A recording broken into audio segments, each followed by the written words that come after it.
আসি পরের খবরে।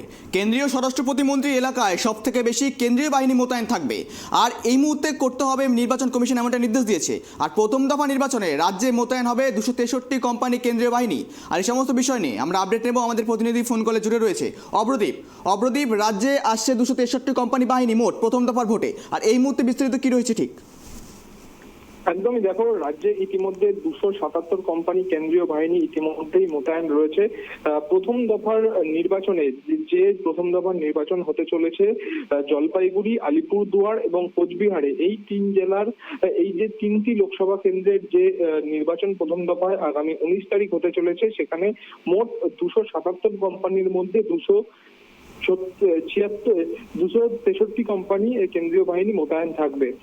গত 6 তারিখ রাজ্যে নিযুক্ত বিশেষ পর্যবেক্ষক, বিশেষ পুলিশ পর্যবেক্ষক এবং রাজ্যের মুখ্য নির্বাচনী আধিকারিক এবং রাজ্যের অন্যান্য আধিকারিকরা বৈঠকে এমনটাই সিদ্ধান্ত কিন্তু নিয়েছেন। কোচবিহারে সব থেকে বেশি কেন্দ্রীয় বাহিনী 112 কোম্পানি, তারপরে হচ্ছে জলপাইগুড়িতে 75 কোম্পানি এবং আলিপুরদুয়ারে 63 কোম্পানি কেন্দ্রীয় বাহিনী কিন্তু মোতায়েন থাকবে। তার পাশাপাশি 74টা সিআরপিএফ এর টিওসি থাকবে এবং সব মিলিয়ে কিন্তু কেন্দ্রীয় স্বরাষ্ট্র প্রতিমন্ত্রী তার যে নির্বাচনী এলাকা কোচবিহার, সেখানে কিন্তু 112 কোম্পানি কেন্দ্রীয় বাহিনী সর্বাধিক মোতায়েন থাকবে। অব্রদীপ, একেবারে বলা যেতে পারে যদিও লোকসভা নির্বাচন কোনো পঞ্চায়েত কিংবা বিধানসভা নির্বাচন নয়, সেক্ষেত্রে সব থেকে বেশি উত্তরবঙ্গের দিকে নজর রাখা গেলে দেখা যায় কুচবিহারে বেশি অশান্তি সৃষ্টি হয়। সেই জন্যই কি নির্বাচন কমিশন একেবারে সজাগ, 112 কোম্পানি মোতায়েন করা হবে সেখানে? এই মুহূর্তে কিছু রয়েছে জানা, আপডেট কিছু রয়েছে? একদমই দেখো, প্রথম দফার নির্বাচনে সব থেকে বেশি কেন্দ্রীয় বাহিনী মোতায়েন করা হচ্ছে কোচবিহারে। সেখানে কিন্তু উদয়ন গুহ এবং নিশীথ প্রামাণিকের মধ্যে, এই দুজনের মধ্যে ঝামেলার ঘটনা সামনে এসেছে একাধিকবার।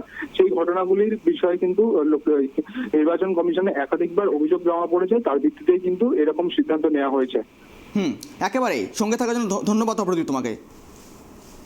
প্রথম দফা নির্বাচনে রাজ্যে মোতায়েন হবে 263 কোম্পানি কেন্দ্রীয় বাহিনী। আর গত 6 এপ্রিল বৈঠকে বসেন রাজ্য নিযুক্ত কমিশনের বিশেষ পর্যবেক্ষক, বিশেষ পুলিশ পর্যবেক্ষক ও রাজ্যের মুখ্য নির্বাচনী আধিকারিক। আর এই বৈঠকে উঠে আসে সূত্রের খবর, আর এই বৈঠকে ঠিক করা হয়েছে কোচবিহার লোকসভা কেন্দ্রে 112 কোম্পানি কেন্দ্রীয় বাহিনী মোতায়েন করা হবে। সঙ্গে আরও 2 কেন্দ্র জলপাইগুড়িতে 75 কোম্পানি এবং আলিপুরদুয়ার কেন্দ্রে মোট 63 কোম্পানি কেন্দ্রীয় বাহিনী মোতায়েন করা হবে, এমনটাই সূত্রের খবর। আর একটি করে বুথ হলে হাফ সেকশন কেন্দ্রীয় বাহিনী ও একজন লাঠিধারী পুলিশ মোতায়েন থাকবে। সর্বাধিক 8টি করে বুথ প্রমিসেস হলে 8 জন লাঠিধারী পুলিশ এবং 1.5 সেকশন কেন্দ্রীয় বাহিনী মোতায়েন থাকবে, এমনটা উঠে আসছে সূত্র মারফত খবর এবং যেমনটা জানালেন আমাদের প্রতিনিধি।